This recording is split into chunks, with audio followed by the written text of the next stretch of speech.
They say this game's like Dark Souls. Well, they at least got that one right. All you gotta do is find a freaking position outside of a poor AI and level design, and then take out your enemy. Pathetic.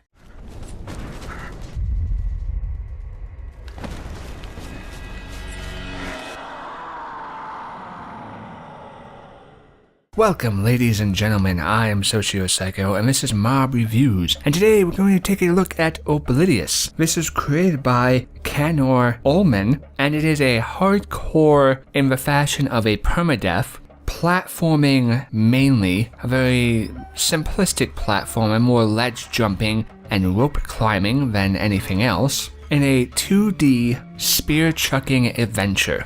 How well does it actually handle? And that's what we'll answer here today. And we'll start in the options menu. Now the options menu is very disappointing to say the least. The game is running at 1280 by 720 because they don't even have the option for 1920 by 1080, which is just depressing in a standardized category. Now they do have full screen or windowed mode, but you can't expand the borders of a windowed mode, so it's pretty, yeah. And as you can see, it doesn't take a huge toll or bite off of the gameplay during the adventure, but there are some small disconnects as it just doesn't exactly fit and feel like it should, especially if you're somebody who plays at 1920 by 1080 for your standard. The game also lacks any controller rebindable options. Now you do have capability for a controller or keyboard, and it is slightly annoying as your movement keys are ASD, W is jump, spacebar is block. I really would have liked my jump to be my spacebar and my block to be something else. Maybe even E. E would have been fine for a block, but they chose spacebar. That's just fucking stupid. And the game falls down to two simple core mechanics. Melee, striking with your spear, and chucking your spear from a distance to hit the enemy. Now, it has been running without any clipping, tearing, or crashing. It's not all that impressive in frames, but then again, the game isn't all that amazing graphically. It has an interesting art style, but it's not one that's really dark, Transylvania. It's more in the middle, like, oh, this is nice, but it's not anything truly unique. But one thing that is unique is the music in the game. This game has definitely a very impactful soundtrack that goes with it. And if you're somebody who loves music, just getting a soundtrack for this will be more price oriented than the game. I mean, I could see somebody being more interested in buying the soundtrack to this game than actually playing this game. Take away from that what you will. Now, one thing that's slightly annoying is the game says that it is a procedurally generated world. There are 4 zones, each having their own little boss. But I noticed absolutely nothing that was actually procedurally generated about the game. Now, I may be missing it or not understanding a concept. Every time I play through, it's exactly the same. The directions to get to a new zone, the locations of the enemies, the location of what type of enemy, the power-ups, are all in the same area, so I don't know what the hell they're talking about when they say it's procedurally generated.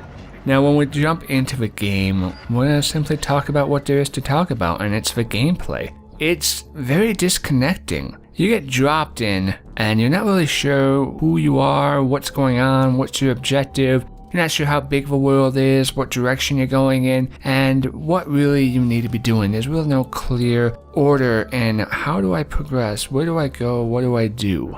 But that being aside, when you come across an enemy, you will block his attack by raising your shield up. You have a chance to roll left to right, and strike with a melee or a ranged with your spear.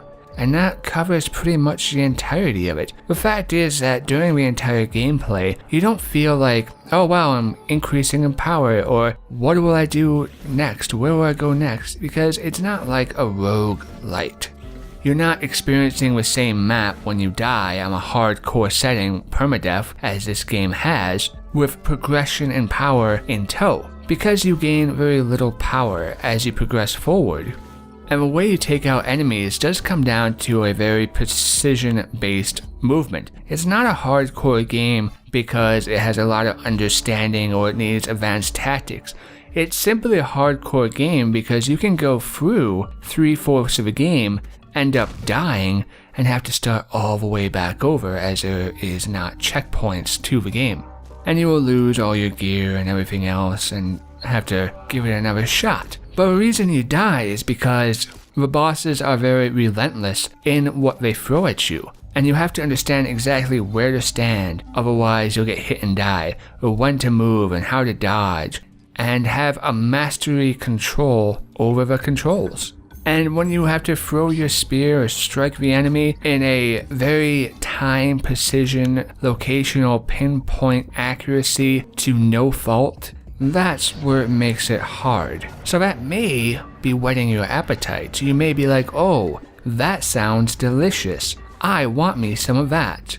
But for most, the severe lack of any true feeling of progression or understanding of what's going on in the world, the lack of any story or motivation to even carry out your task, is a severe discouragement to actually continue forward. As I progressed forward, I never felt like I was gaining more powerful. Congratulations, you killed 5, 10, 50 enemies. But I never really was like, oh wow, I now have this awesome cool spell I can use, or just a new ability, or some variation in enemies, or a new experience. The amount of effort they ask you to put in to learn the pinpoint precisions required to defeat and progress through the game don't stand up to the enjoyment factor that you may get in actually accomplishing a task. So at the end of the day, can it be categorized as a hardcore game? Absolutely. Is it optimized to maximum performance for a PC? No, it's not. And the controls are clunky because of this. Clunky in its action time in fighting the enemies? Maybe not. I mean, there's some slight aim issues in exactly understanding all the time where your spear will go, especially on longer throws, but I guess that can be given and taken a little bit. But not being able to rebind your keys definitely does hurt the player's customizability to make it their own.